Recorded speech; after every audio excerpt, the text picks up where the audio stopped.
কোমর হয়ে ধারাবাহিক পারফর্ম করে আলোচনার কেন্দ্রবিন্দুতে পরিণত হয়েছে রাইজিং স্টার নিকো পাজ। একজন অ্যাটাকিং মিডফিল্ডার হিসেবে নিজের জাত চিনিয়েছেন বিশ্ব ফুটবলে। সমান্তালে গোল অ্যাসিস্ট করার ক্ষমতা তাকে নতুন করে আলোচনায় এনেছে। রিয়াল মাদ্রিদের মাঝ মাঠে বৈচিত্র্য আনতে অ্যাটাকিং মিডফিল্ডার হিসেবে বিবেচনা করবে কি নিকো পাজকে? সম্প্রতি জুভেন্টাসের মতো ক্লাবকে হারিয়ে নিজের নাম উজ্জ্বল করেছেন এই তারকা ফুটবলার, যেখানে এক গোল এবং এক অ্যাসিস্ট করে দলের জয়ে গুরুত্বপূর্ণ ভূমিকা রেখেছে। কোমো সর্বশেষ জুভেন্টাসকে হারিয়েছিল 1907 সালে, আজ থেকে প্রায় 73 বছর পূর্বে। এবার নতুন করে জুভেন্টাসকে হারিয়ে সেই রেকর্ড ভেঙে দিয়েছে এই আর্জেন্টাইন বয়। প্রথম গোলের পেছনে তার অবদান, দারুণ একটা অ্যাসিস্ট করেছে। দ্বিতীয় গোলটা তিনি নিজেই করেছেন। একেবারে একটা উইং ধরে বলটাকে টেনে নিয়ে গিয়ে ডিবক্সের ভেতরের ডিফেন্ডারকে হালকা একটা ডস করে দারুণ একটা কুইক শট নিয়েছে, আর তাতেই বল বাক নিয়ে জাল খুঁজে নিয়েছে। কি দুর্দান্ত গোল! এখন পর্যন্ত কোমর হয়ে ম্যাচ খেলেছেন 7টি, যেখানে এখন পর্যন্ত সরাসরি 8 গোলের পেছনে অবদান রয়েছে তার। 4টা গোল, 4টা অ্যাসিস্ট করে সিরিয়া এতে এখন তিনি সর্বোচ্চ গোলের মালিক।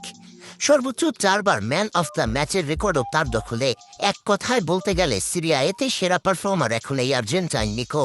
নতুন মৌসুমে কোমর জন্য যেন এক আশীর্বাদ হয়ে এসেছেন নিকো পাজ। মাঠে নামলেই তার উপস্থিতি বদলে দিচ্ছে খেলার ধরন। আক্রমণ সাজানো থেকে গোলের সুযোগ তৈরি, সব জায়গায় তার ছোঁয়া। প্রতিপক্ষের ডিফেন্ডারদের ভেদ করা তার দারুণ ড্রিবলিং, বুদ্ধিদীপ্ত পাস আর নিখুঁত ফিনিশিং ইতিমধ্যেই তাকে বানিয়েছে সিরিয়ার সর্বোচ্চ আলোচিত তরুণ তারকা। এই মৌসুমটা যদি তিনি স্ট্রংলি শেষ করতে পারেন, তাহলে তার জন্য ইউরোপীয় বড় বড় ক্লাবগুলোর দরজা খুলে যেতে পারে। বিশেষ করে রিয়াল মাদ্রিদের মতো ক্লাব তার দিকে কি এই মুহূর্তে নজর দিলে তাতে করে খুব একটা মন্দ হয় না। কারণ নিকো মাঠে একসাথে গতি, সৃজনশীলতা আর গোল একই সাথে সব করতে সমান পারদর্শী।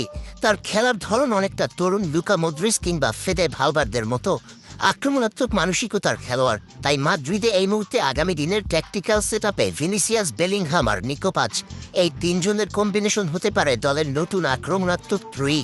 বেলিংহামের পেছনে পাসকে খেলানো হলে সে তার নিখুঁত পাসিং ও দ্রুত চিন্তার মাধ্যমে আক্রমণ সাজাতে পারবে, আর ভিনিসিয়াসের স্পিডকে কাজে লাগিয়ে দেবে একের পর এক গোলের সুযোগ, ঠিক যেমনটা সে কোমর হয়ে দেখিয়েছে। রিয়াল মাদ্রিদের মতো বড় ক্লাবের জন্য এমন একজন তরুণ বহুমুখী মিডফিল্ডার হতে পারে ভবিষ্যতের বিনিয়োগ, যিনি শুধু বর্তমান নয়, আগামী 1 দশকে মাঠ নিয়ন্ত্রণ করতে পারবেন। সব মিলিয়ে এই মুহূর্তে আলোচিত অ্যাটাকিং মিডফিল্ডার নিকো পাজকে এই মৌসুমটা ভালোভাবে শেষ করতে হবে। আর যদি সেই কাজটা তিনি ভালোভাবে করতে পারেন, তবে নিঃসন্দেহে বড় বড় ক্লাবগুলো থেকে অফার আসা স্বাভাবিক। নিকো যেভাবে ছুটছেন তাতে করে বোঝা যাচ্ছে আগামী দিনে তাকে একজন বড় মঞ্চের অ্যাটাকিং মিডফিল্ডার হিসেবে পাওয়া যাবে। আর এর জন্য চাইলে যে কোনো বড় ক্লাব তার পেছনে বিনিয়োগ করতেই পারে। দেখা যাক শেষ পর্যন্ত ইউরোপীয় কোনো বড় ক্লাব থেকে ডাক আসে কিনা এই আর্জেন্টাইন তরুণের।